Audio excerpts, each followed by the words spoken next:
late 1980s, communism collapsed across Eastern Europe. In many lands, nationalism took its place. Yugoslavia was no exception. The entire country began to disintegrate.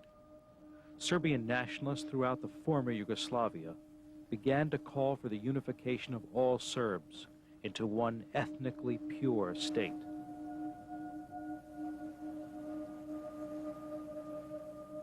The Serbian minority in Croatia rebelled, backed by the government of Serbia.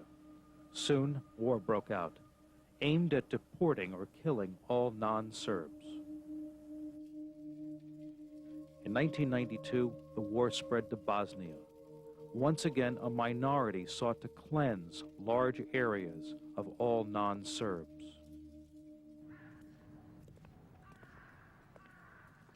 Serbian journalist Jovan Dulovic was an eyewitness to these campaigns of ethnic cleansing, first here in Vukovar, Croatia, and later in Zvornik, Bosnia.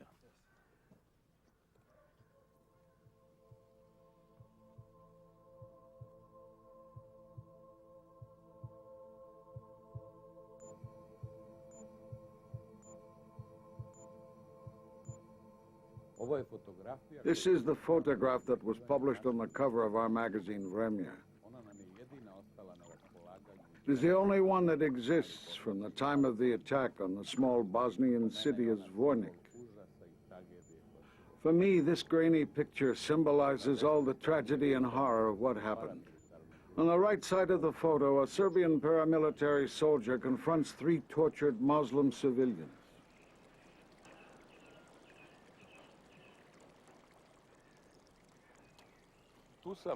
While in Zvornik, I ran into one of the leaders of a Serbian paramilitary group, whom I had met earlier in Vukovar.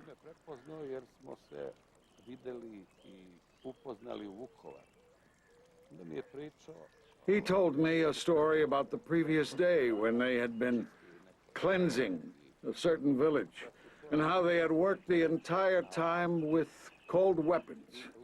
Then he tapped on his big knife to indicate that they hadn't fired a single shot. He appeared very sure of himself and didn't seem to be exaggerating. I asked him if they had liquidated everyone, using my hands to indicate the children, the little ones. His answer was, everyone, so they will never come back.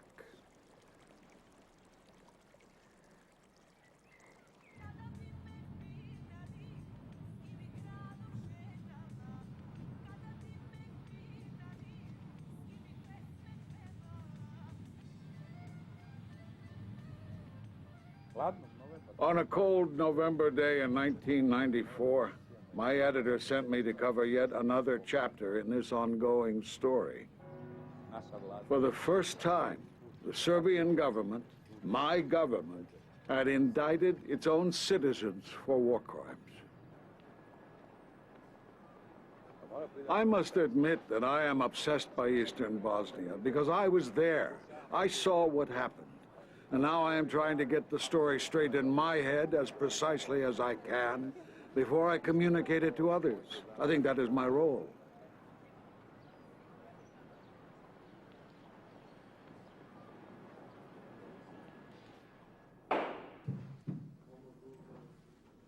Dusan Vušković, the man from the photograph, is on trial here. This Serbian volunteer from Belgrade stands accused of killing 16 Muslim civilians and wounding 20 others in an improvised concentration camp. His brother Voyin, facing lesser charges and out on bail, sits at his side. Voyin Vušković, nicknamed Blondie, was the commander of Dušan's paramilitary unit, the Yellow Wasps, which took its name from a strong local brandy. I often hear people referring to us as a criminal nation. I would like to see the real criminals from top to bottom brought to trial so that this shame could be washed away, because not all Serbs are criminals.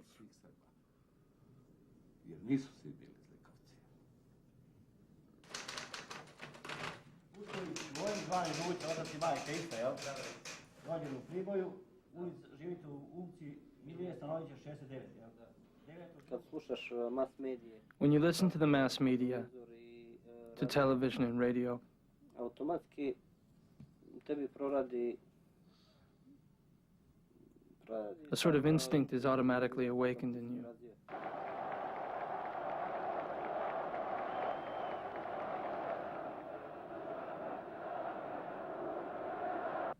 jednostavno težiš svom narodu. Simply put, you gravitate toward your own people and you realize your own identity. Znači sam sebe identifikuješ da li si You become aware of who you are and who you are not, of what options you should and shouldn't take.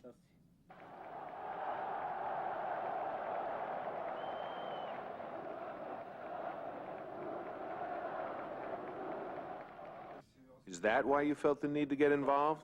Yes, sure. I went to the 1st Territorial Defense Unit in the first town I came to. Because you see, when you get involved in the circle of events, it is very hard to get out of it.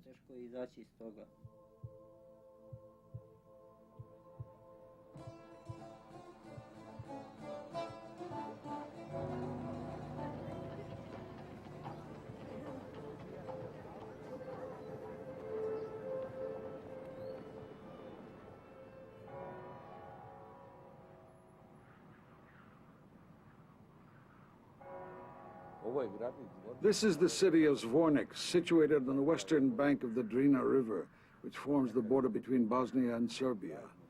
Once, Zvornik was a place where Muslims and Serbs lived together in peace. I loved this small city because it always reminded me of the past. But on April 8th, 1992, Serbian paramilitary groups, assisted by the regular Yugoslav army, crossed the Drina and attacked the city.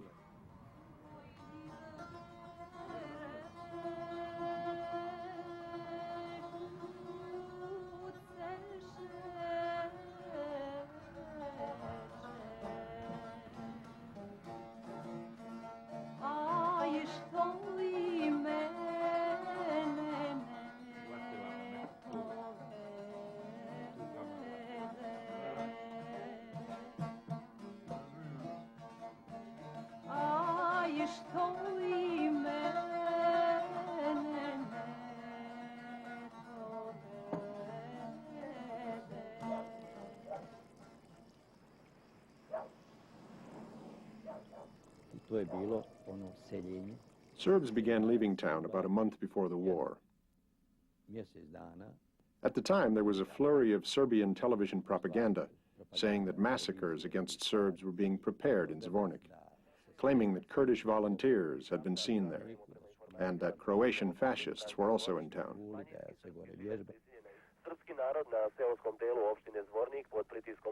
The Serbian population of the municipality of Zvornik is under pressure from the Muslim extremist groups in surrounding villages. Thus, many Serbian inhabitants have decided to go across the river to neighboring Serbia. The Serbs started to move out. It was a non-stop flood. As a result, the day before the attack, there were no Serbs left in town. And when I went to work in the morning, I could only say good morning in our traditional dialect and not in Serbo-Croatian, because there were no Serbs left.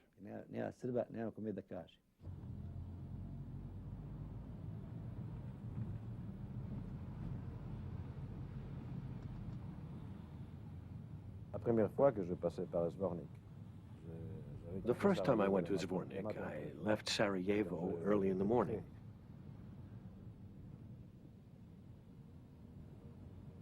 When I got close to Zvornik, I was told that the situation there was tense. There had been some shooting, enormous tension, and the Serbian population had left the city.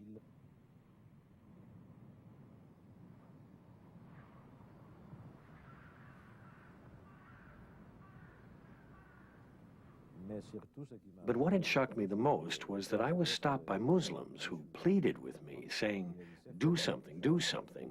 The Serbs are going to expel and destroy us.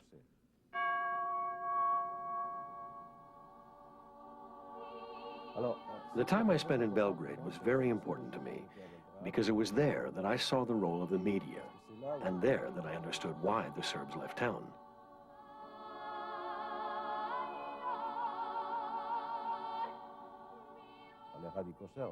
The radical Serbs were claiming that they had uncovered a conspiracy to shoot all the Serbs during the night.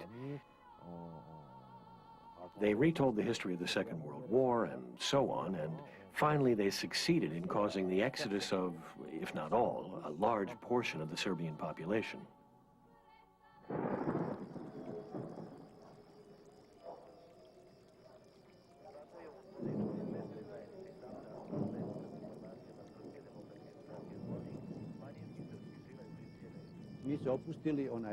Meetings and peace talks were held all the time. Nobody slept. Instead, everybody listened to the radio for the entire night. And the radio said, the people of Zvornik should sleep soundly because the Yugoslavian People's Army is protecting them. Yes, on the radio. That same night, Vojin and Dusan and members of other paramilitary groups came into town in a big Mercedes filled with guns, various chemicals, iron bars for choking people, and other weapons.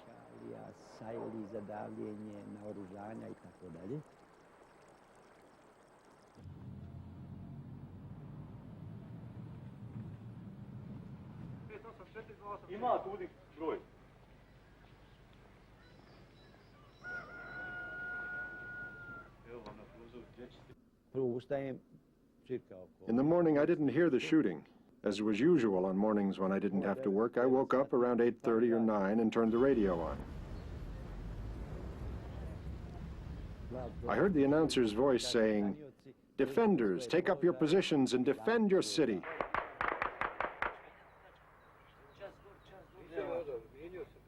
I thought to myself, what positions? What defenders? I got dressed in a hurry and went outside. In front of the house, I could hear shooting in the distance.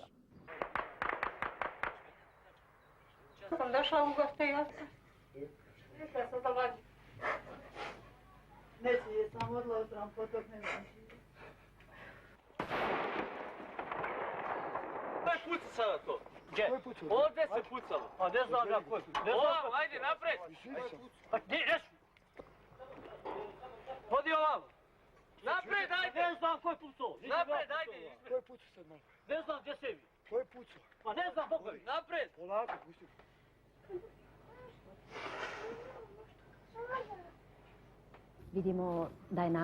We saw people running away towards Muratovac, where the vacation homes are. They were running towards Kulegrad. But we didn't move. We stayed home. When we saw that everyone had left their homes, that nobody was left, we decided to leave as well. We went into the forest. It must have been about 8 a.m. when they started shelling. The shells were falling 30 or 40 meters in front of us.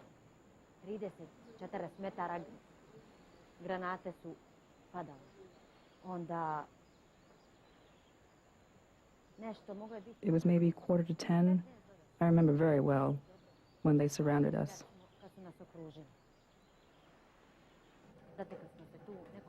We were a group of several women, children and men.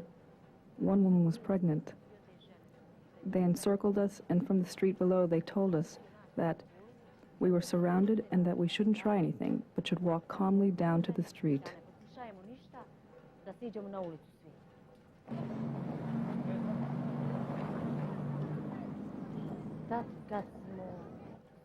As we descended, knowing that we were surrounded, we could see them approach. Then they separated the women from the men. They put the women along one wall and made the men lie down on the road.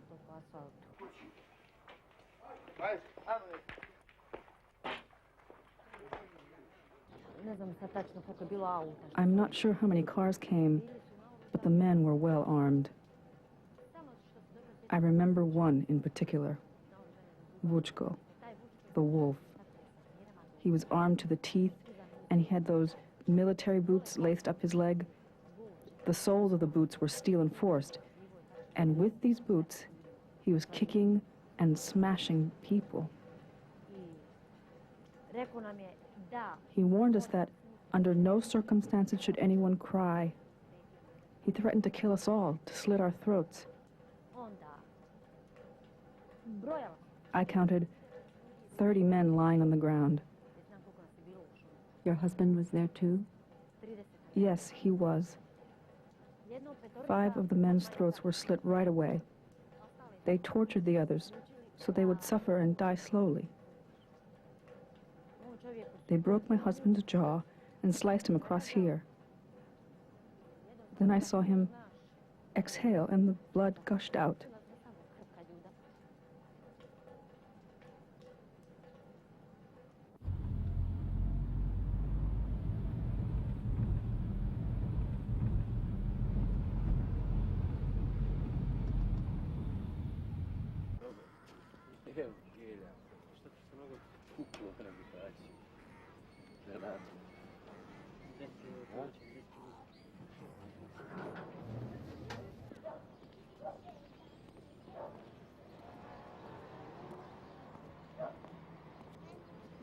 I have to say that the conflict we were involved in was a clean fight.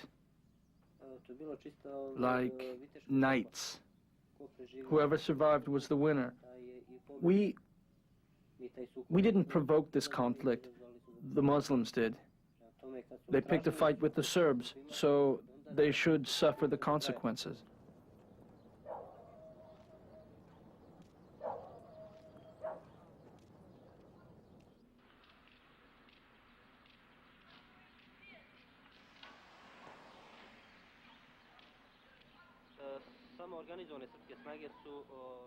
Serbian volunteer forces acted to prevent further bloodshed and genocide. They demonstrated their humanity.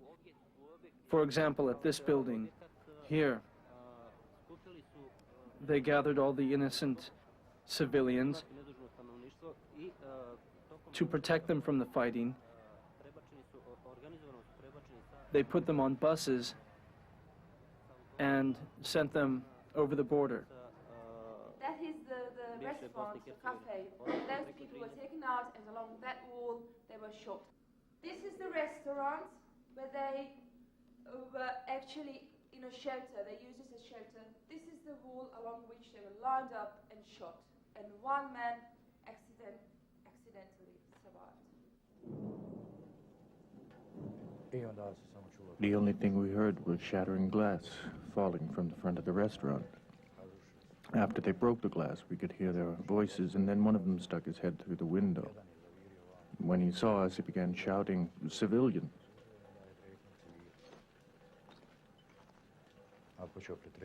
He started to search us in the room, looking for weapons that we might have thrown away before they had arrived, but he couldn't find any because there was nothing.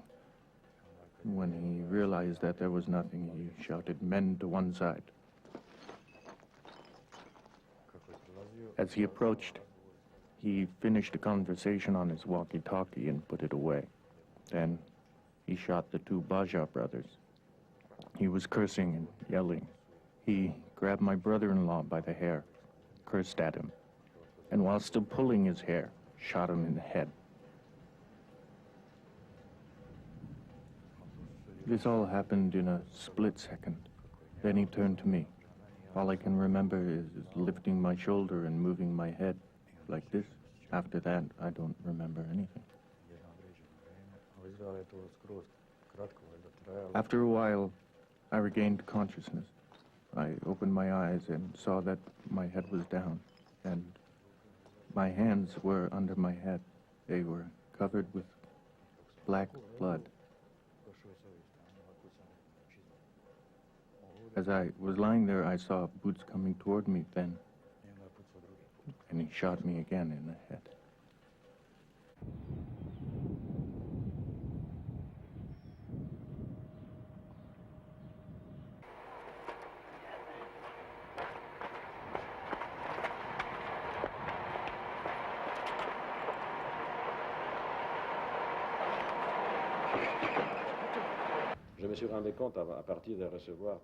After receiving 3, 4, 5 reports of this type and seeing what was happening in March in other towns like Foča, Bělina, and later Zvornik, I came to the conclusion that these were not isolated incidents committed by a group of crazed paramilitary radicals, but that they were part of a well-planned system which always followed the same logic and the same strategy.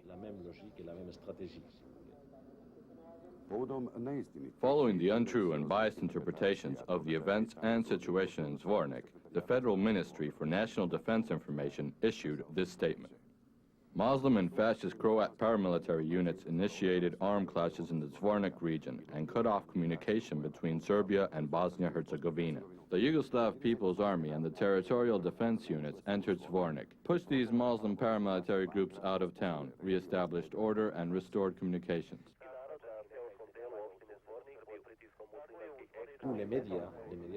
The state-controlled media played the role of heavy artillery, softening the terrain and preparing for the arrival of the infantry, which were the paramilitary groups.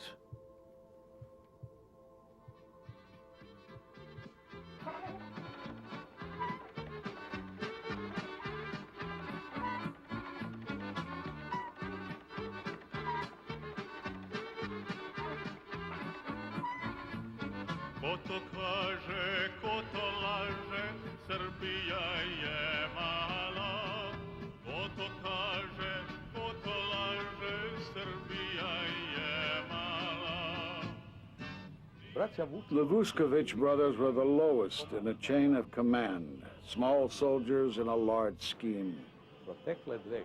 The past 2 years, my colleagues and I have tried to discover who was pulling the strings and from where.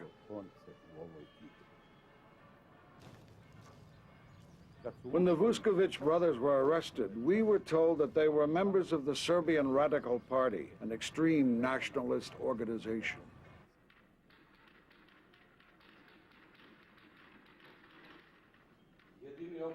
The only 2 people accused of war crimes are the Vučković brothers, and it is said that they were members of your party. They were charged because of what happened in Zvornik. No, they were never members of the Serbian Radical Party. In 1993, the government tried to present them as such, but even during their trial, they denied it. The commander was our volunteer in 1991 during the war with Croatia, but we threw him out for looting. Here is my interpretation of the situation. The little fish who was just doing his job is taking the fall for the big fish.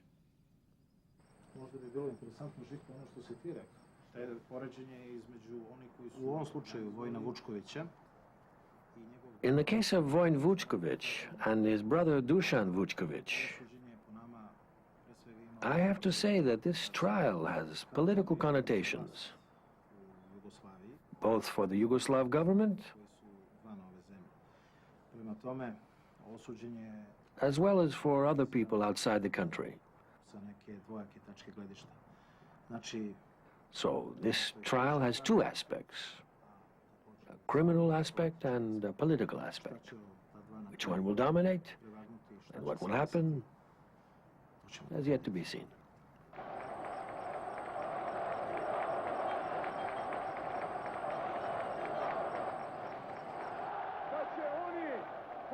Se poslužili ljudima da manipulišu radi ostvarenja političkih ciljeva protiv Jugoslavije, biti kažnjeni i biti uhapšeni.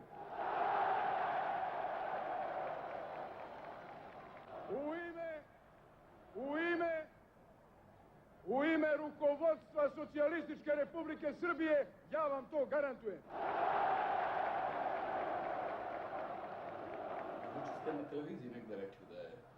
Yesterday, you said on television that Milosevic was the one who supplied the weapons to your men, that he participated actively in all of this, and then just turned his back on you. Yes, that's a fact.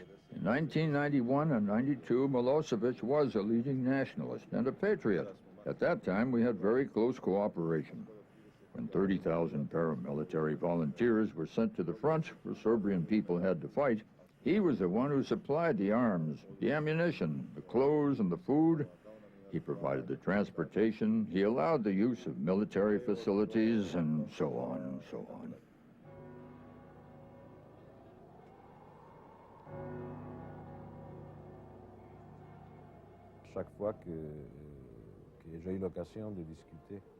Every time I had a chance to talk with President Milosevic and the subject of ethnic cleansing in Bosnia came up, I told him that we knew very well what was happening and that I was an eyewitness to what had happened in Zvornik. Serbs from Serbia, irregulars, really criminals, people who had been pulled out of the jails and out of the dives and bordellos of Serbia to go and fight in Croatia. They were then brought back and sent across the Drina, supplied with plenty of alcohol, sent across the Drina and told to kill Muslims. I went in to complain to Milosevic about this, and he made the unbelievable assertion that no Serbs from Serbia were involved in Bosnia. When I was in Zvornik, the artillery fire that hit Zvornik came from the Serb side. And I told him that I knew that Bosnian forces could not operate on Serbian soil. We didn't talk much. He knew that I knew. I had seen on television Arkan, who was the worst of these criminals. Arkan had gone across the Drina at the head of these Serbian irregulars, and it was photographed. I'm protecting the Serbian people from... So I said to Milosevic, I had seen Arkan on television, so that refuted what he was saying about no Serbs being in Bosnia. And without batting an eyelash, he said, you know, Mr. Zimmerman, he said, you shouldn't believe everything you see on television.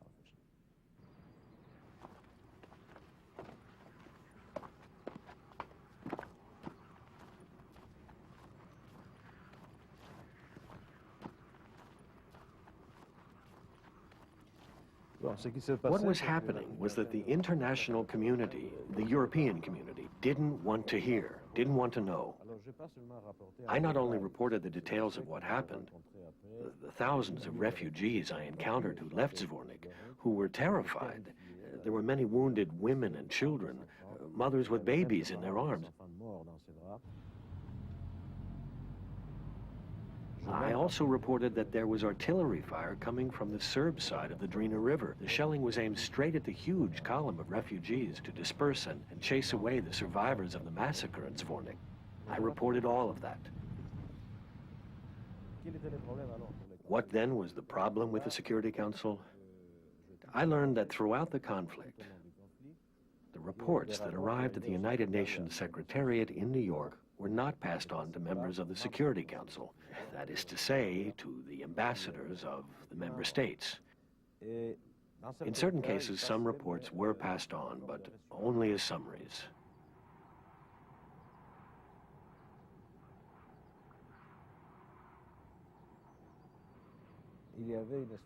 There was a sort of desire, quite ridiculous, to maintain neutrality.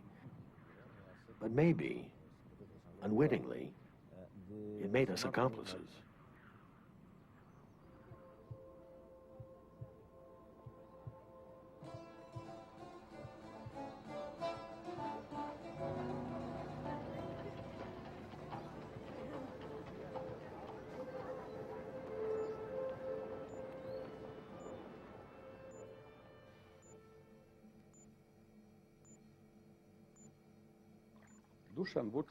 Dusan Vuskovic, locked behind bars and inaccessible to the media for the past 2 years, is but one of many thousands of foot soldiers in this dirty war. Now, when I look again and again at this photograph, I realize how little we know about him. Only his victims are left to fill in the picture.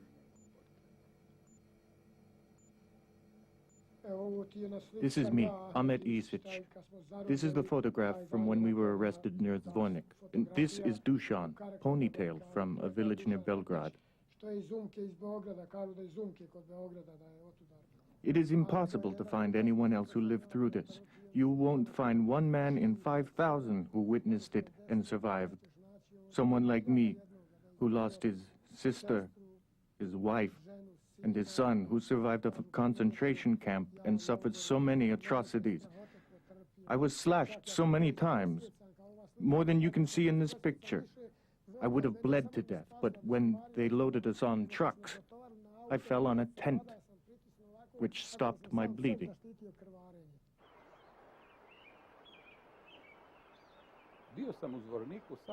I was only in Zvornik for a few days. At the time, the press was restricted to the center of town. Little did I know that in the near suburbs, the ethnic cleansing campaign had begun. The town of Divic was the first to be cleansed. And it was there that Dushan's bloody trail began.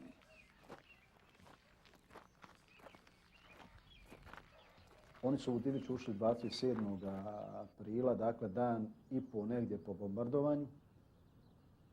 Serbian forces entered Divic on the 27th of April with tanks and with infantry. I tu noć su sve ljude isterali iz kuća I odveli prema hotelu Vidikovac, što on poznaje. And on that very night they forced all people out of their houses and to go in the direction of the Vidikovac hotel. They thought there weren't that many of us, but when they realized that there were so many people, they wanted to kill us all.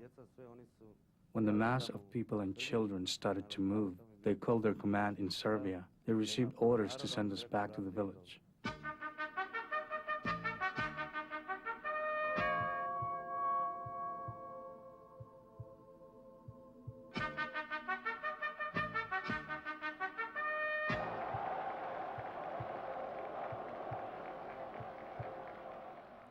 Na 2 dana prije evakuacije, 2 days before the deportation, a military unit arrived.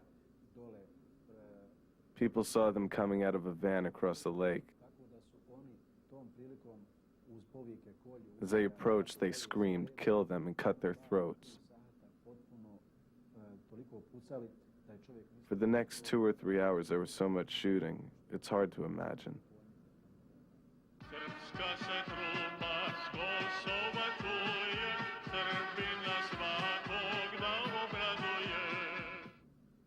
That same morning, Commander Marko Pavlovich came with evacuation papers and told us that we were not safe there anymore. He told us we had to go to another place, that he wanted to protect us. Supposedly, we were going to Orlovo, so we could be exchanged with Serbs from Orlovo.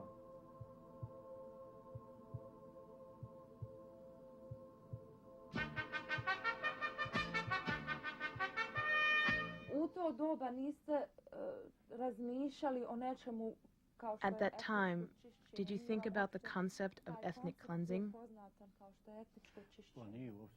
No, I wasn't familiar with the concept. To the contrary, we asked them not to move us. We even offered to accept Serb refugees into our own houses. A room for them, a room for us. We could have shared everything as brothers and sisters like we used to live before. But that didn't help. We were completely disoriented. The thought of moving and abandoning our homes and birthplaces was overwhelming.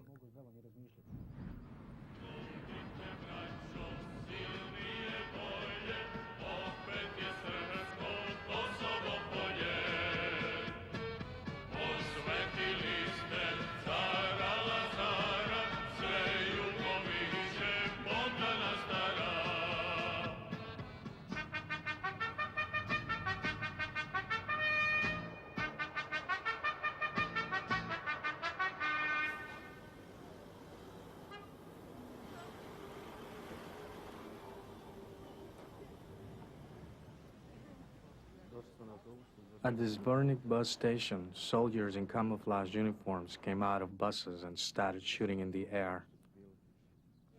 They said that all the men had to leave the buses and the women and children had to stay.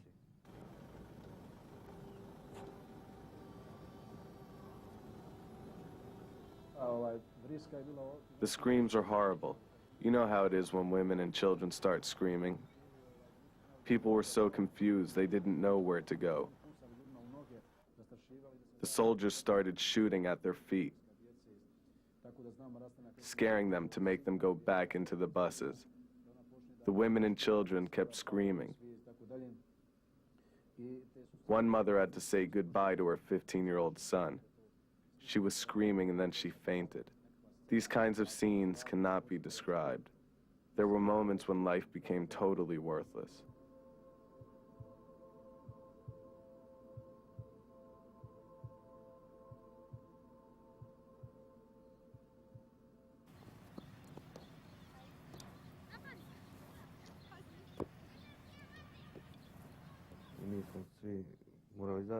We all had to go into a soccer stadium. We were held in the stands while they were down on the fields carrying submachine guns. Guards covered each entrance. Then they started to round up all the men over 60. You could still hear the screams of the women and children in the distance.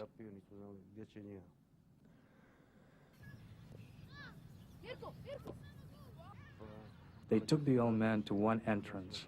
We didn't know what they were going to do with them. When the old men were gone, that's when I thought, they are going to kill us. Then one of the soldiers told us, "Don't be afraid, nothing will happen to you."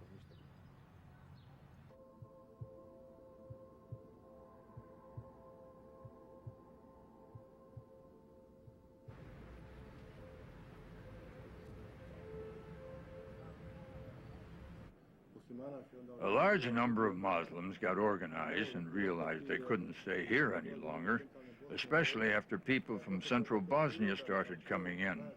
They left voluntarily since they themselves understood that this had become the natural course of events. In most cases, what we did was to help them organize transportation and other practical things needed to facilitate their move to Muslim territory.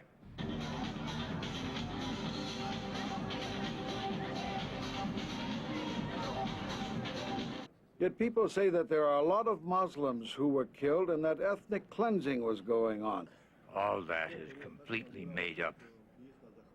We actually have thank you letters from people in Tuzla, Zenica, and even Germany, thanking us for allowing them to go in a civilized and gracious manner. All this is made up. There's no trace of truth in these allegations.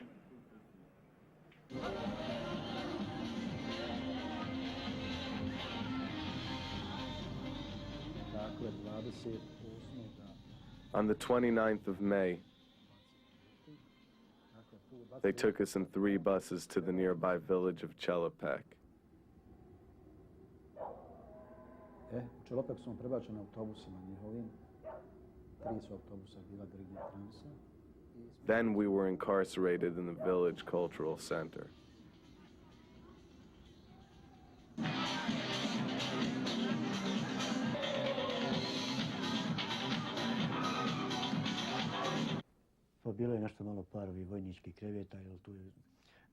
There were several beds that had probably been used by the reserve army.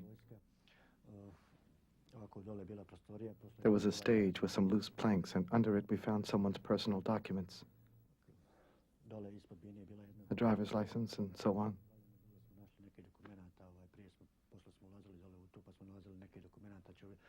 They must have belonged to a Muslim. Clearly, people had been there before us. There were traces of blood on the wall, along with bullet holes.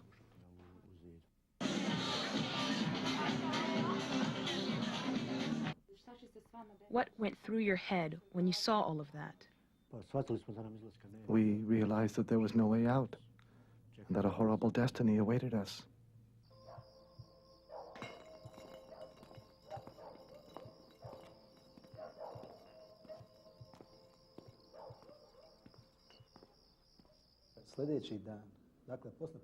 The next day after midnight, we heard a horrible scream.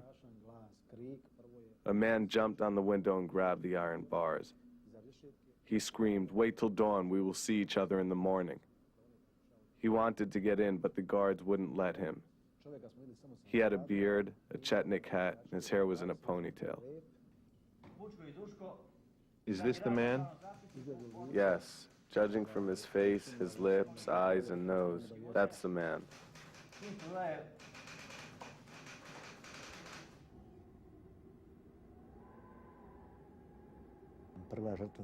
His first victim was 16 years old, Damir Bikic. He approached while we were all standing in a group and asked for his father. Demir's father said, "This is my child." Then he was asked if he had more children, and the father answered, "No." Then Dushan said, "So you won't have this one either." Then he turned to the boy, put his small caliber gun in his mouth, and shot him. This was his first victim.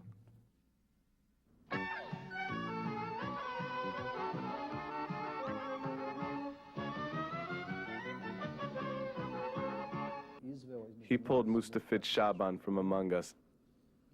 He drew a cross on his forehead with his knife and said, "From now on, you're Shaban Shaulich," like the folk singer.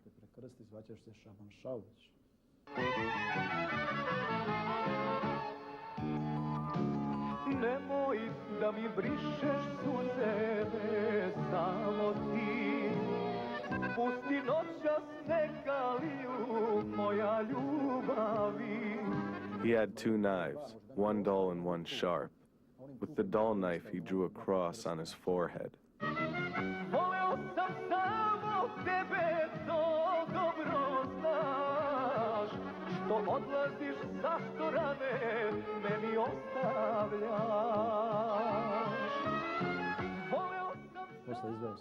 Then he took Saleh Hadjavicha. With a sharp knife, he made a very deep cut shaped as a cross on his forehead, so that blood began gushing out. Seeing this, Saleh instinctively put his hand on his forehead. Then Dushan called him out again, put a small caliber gun in his mouth, shot him, and he fell.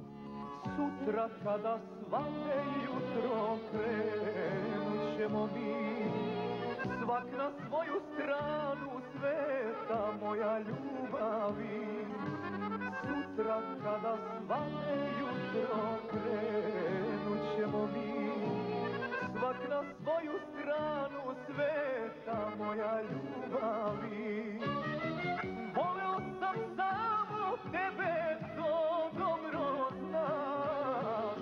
Što odlaziš, zašto rane meni ostavljaš.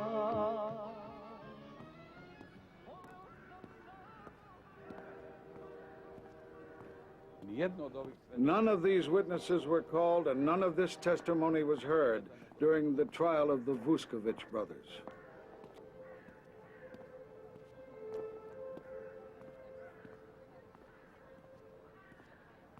We have many names of survivors. Why weren't any called?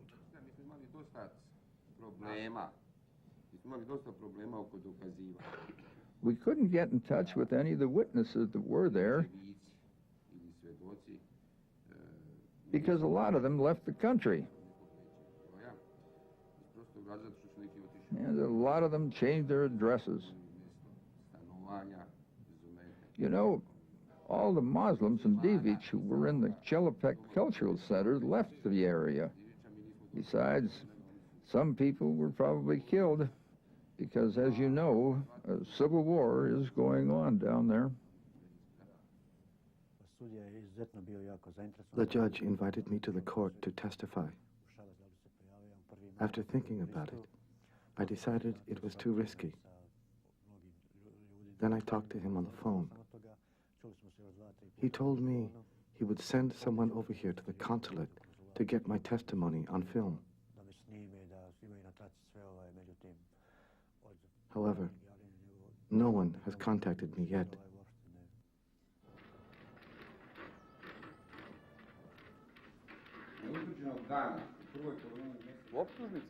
The indictment of Dusan Vuskovic doesn't contain a single word about the forced removal of the men from Divic to Chelopech. Instead, both the prosecutor and the judge accepted the claim that the Vuskovic brothers fought against Muslim extremists.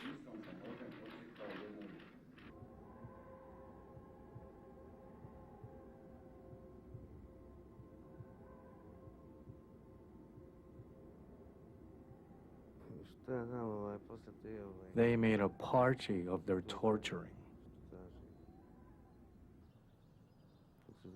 They were cutting off people's sexual organs. They were taking fathers, stripping them naked, and forcing them to have oral sex with their sons. Simply put, they committed atrocities you wouldn't do even to animals.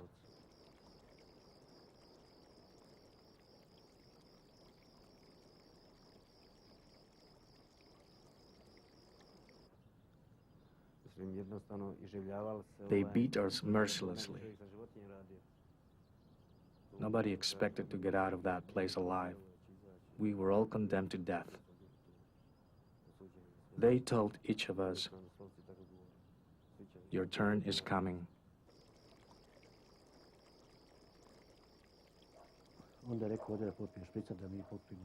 When he stopped shooting, he said he needed a drink. In the meantime, he told us to collect all the dead bodies and put them in a pile.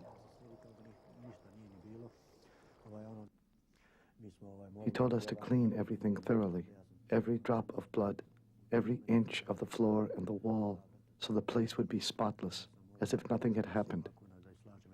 All the while, we had to sing and collect the bodies at the same time. We had to sing this one particular song to him. Who says, who lies that Serbia is small? We had to sing these Chetnik songs for stretches of an hour or two before the entry and after the exit of the army. Ko to kaže, ko to laže, Srbija je mala. Ko to kaže, ko to laže, Srbija je mala. Nije mala.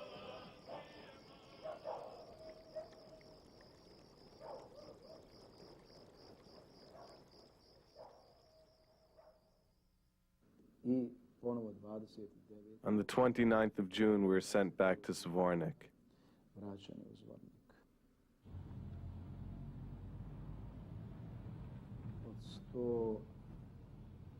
Out of 162 people who were in Chelopech, only 105 returned to Zvornik.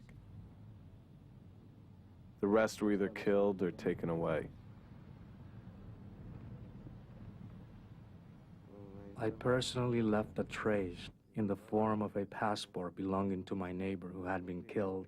There was another passport there already, from where I don't know. It belonged to a young Muslim man. I hid all these documents so it would be known that somebody had been there.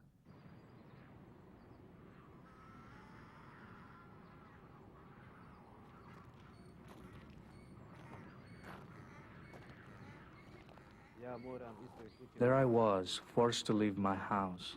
And it all happened in our so-called modern civilization. In a Europe where borders are supposed to be disappearing. In reality, this was a return, you could say, to prehistoric times.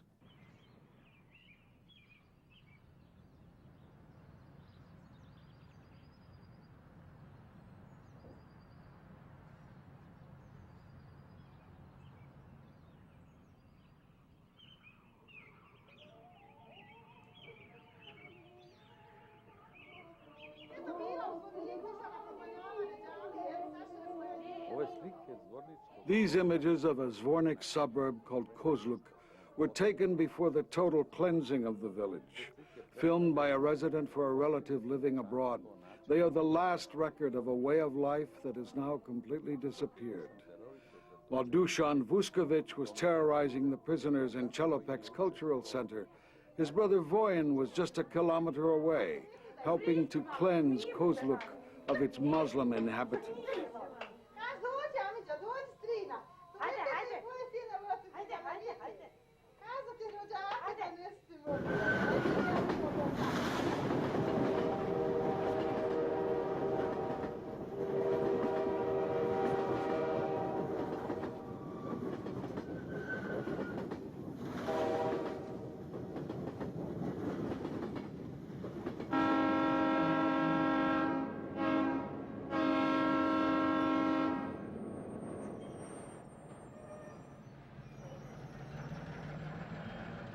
I was at the train station of Subotica in the north of Serbia when the train full of deportees from Kozluk rolled in. The Serbian Red Cross had told me the train was about to arrive.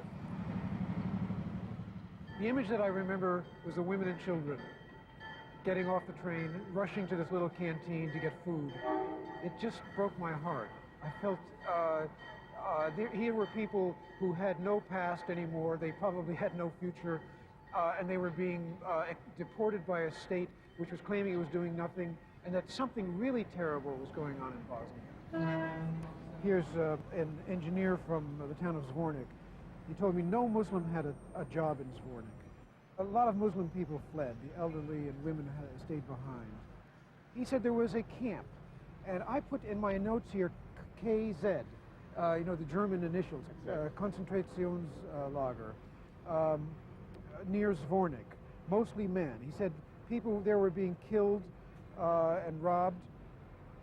I think he said looks like 66% of Zvornik citizens were Muslims, it says. And they were all taking the punishment. After World War II, when I was a kid growing up here, you would see films of people being deported in trains, and I had that very feeling.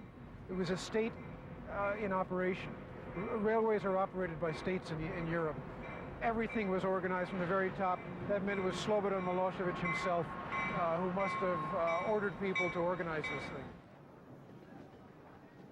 I had the feeling throughout, when I was seeing this train, that this was the tip of the iceberg. This was definitely evidence of something, but there was an iceberg below, and I ought to try to explore it, but I didn't know how. I called up the head of the SDA party, the Muslim Democratic Party, and he said, in the name of God, come to Banja Luka now. He said, they are doing terrible things. And I said, well, what kinds of things? He said, they're deporting people in cattle cars, like Jews to Auschwitz.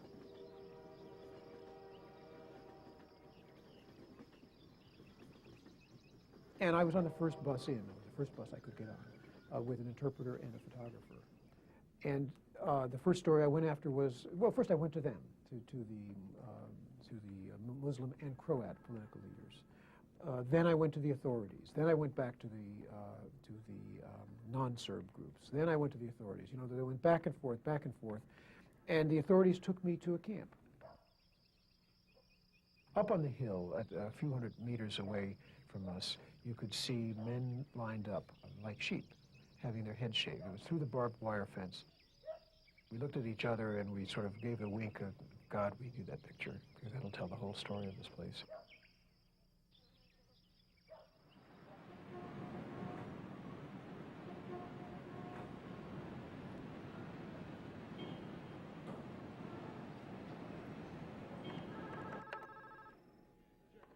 I had just come from Washington about 2 years earlier. I knew Baker, the Secretary of State. Eagleberger, I knew him. I got on the phone and I called up everybody I could think of. I mean, I just, and then I tried to distribute the story throughout Europe. You know, I felt this is such a warning of something serious going on. And nobody ever called me back. Absolutely nobody. So I had no choice but to go back to the region and search for witnesses who had been in the camps. We published the story based on their testimony on August 2nd. Now, the press today, of course, is filled with these reports of the torture and killing in the Serb detention camps. What are we prepared to do here to try to stop these atrocities? We are aware, of course, of the charges that the Bosnian Serbs have been operating what amount to death camps. We're terribly concerned, along with the international community, about these charges. We don't have, thus far, substantiated information that would confirm the existence of these camps.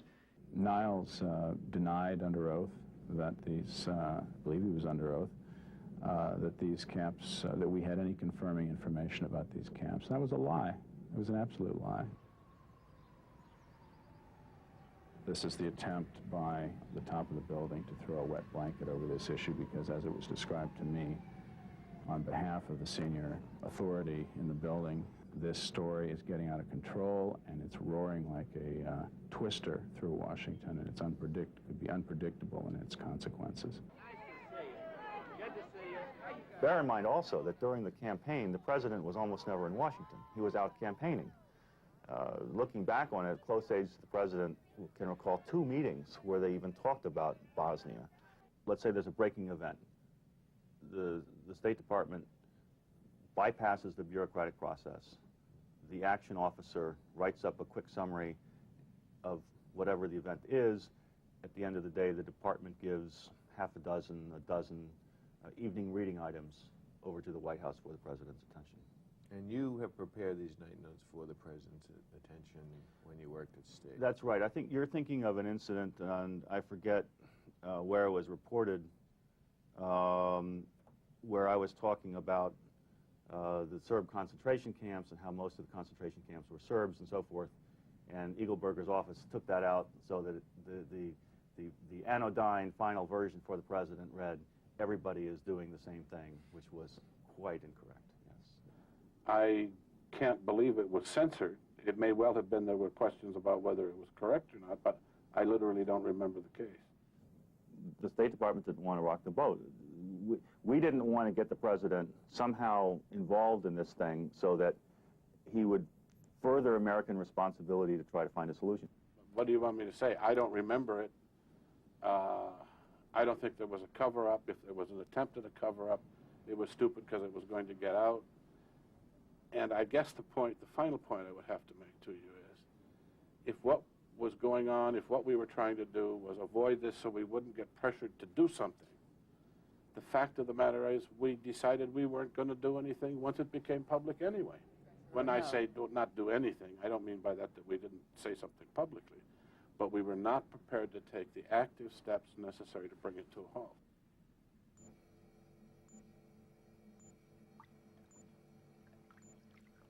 The day that I was expected to clear press guidance denying the existence of the camps, when I went to reconfirm what I understood we knew, I was told that we must not deny knowledge of these camps because the State Department had done this before in the last time there were concentration camps in Europe and would be ill-advised to do so again.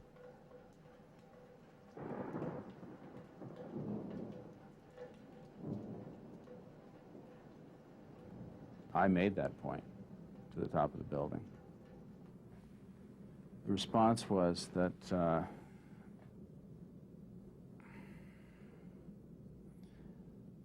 we really couldn't afford to admit this at this time, that the story had gotten out of control.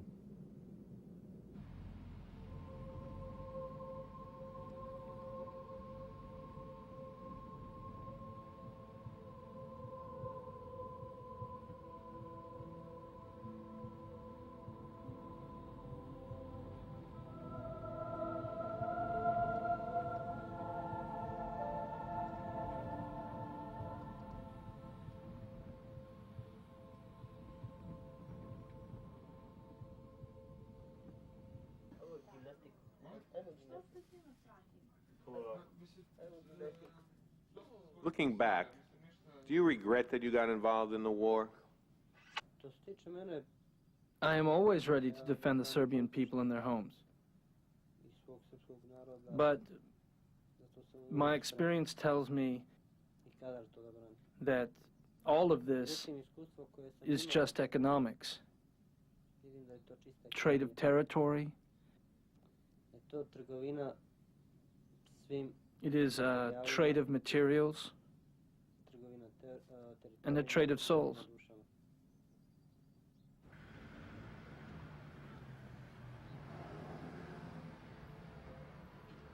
Sumoran hinem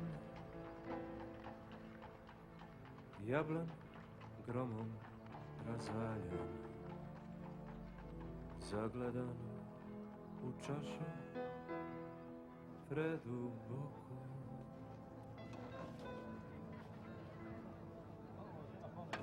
Bio mi je stran i na izgled normalan, al tad mu spazih odraz meseca u oku.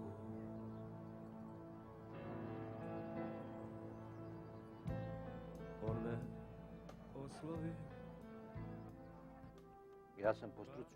By profession, I'm an urban planner.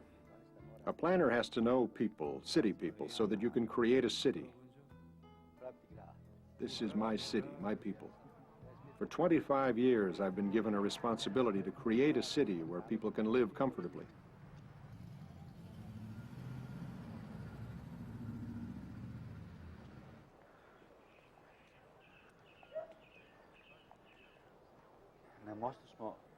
Since we paid, we were allowed to cross the bridge without any problems.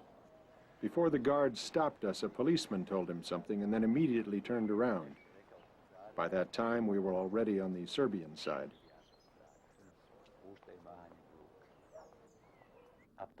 The bus was late. We stepped into a half-empty bus station and stood in a corner. We kept looking to the other side, over the Drina, and toward the city. Many thoughts were going through my head. For 25 years, I had been the main urban planner. I knew the city inside out. I knew its every corner. The city and I had almost become one. And now, in the evening mist and the light fog, the city appeared as if it were grieving for its citizens who were leaving against their will. My eyes turned to the river, and what I saw was horrifying. Just below the window of the bus station, a dead human body was floating in the water. It seemed as if he was going to start swimming, or else wave goodbye to us. We were going into uncertainty, leaving everything for nothing.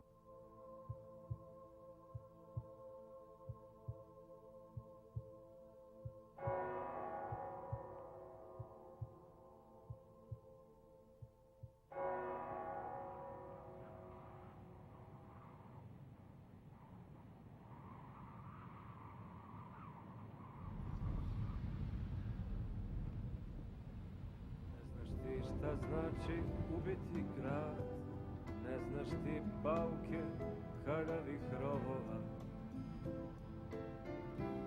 Ne znaš ti šta znači spavati sad kad sklopim oči. That is me. That my neighbor, Ahmet Isic. And that is my other neighbor who died. This is Dusan, Ponytail. A Serbian friend from my school days was standing right behind me taking a picture of Dusan. I knew that he was taking the picture. After that, he untied my hands.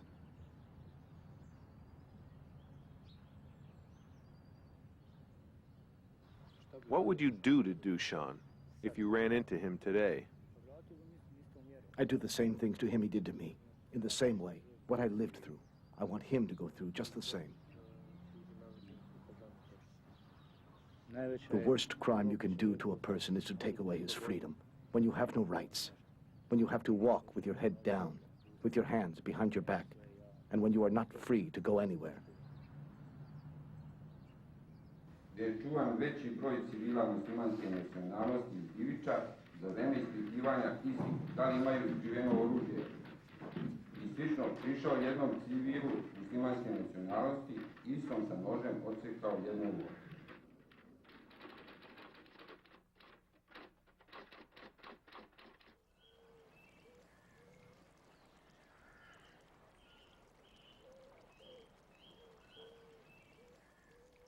Misli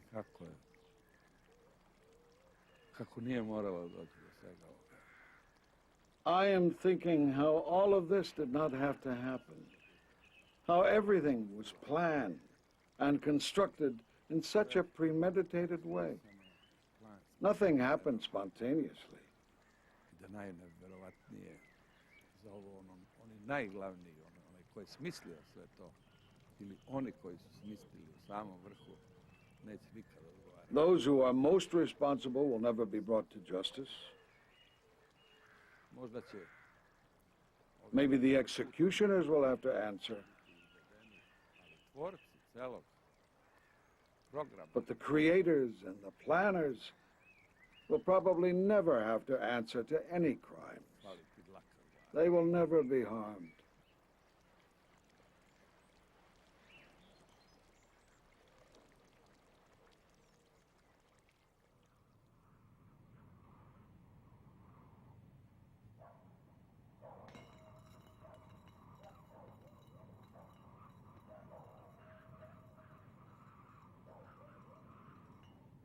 Your Honours, in the aftermath of the horrors of the Second World War and the trials by the victorious powers of the Nazi leaders at Nuremberg, it was generally anticipated by the international community that a new era had begun.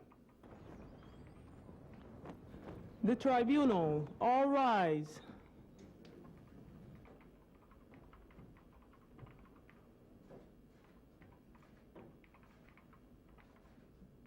an era in which the human rights of all citizens in all countries of the world would be universally respected. It was not to be. The past 5 decades have witnessed some of the gravest violations of humanitarian law.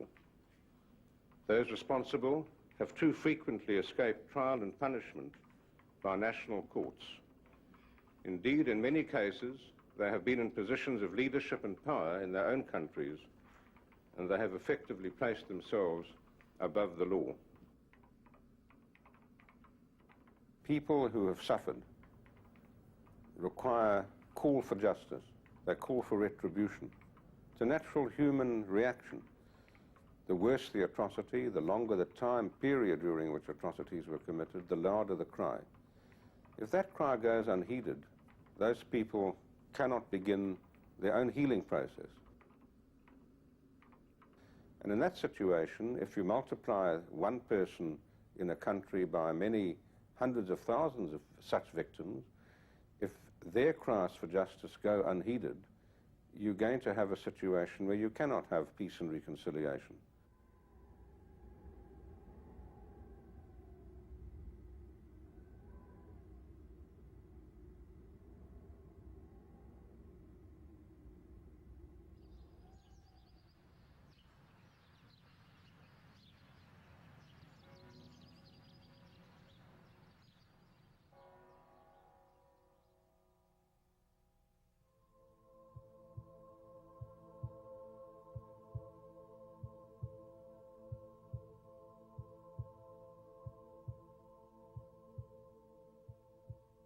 Sumoran inem, jablan gromom razaljen, zagledan u čašu preduboku.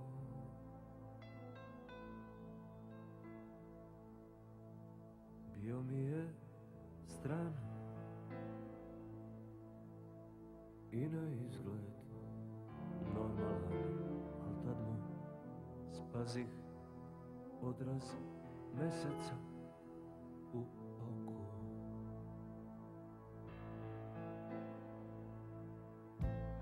On me oslovi, pa kako idu poslovi? Ma idu progunđak u vražjeg vraga. Na to on planu naprasno odmeri me sablasno. Nemate vi pojma, braćo draga.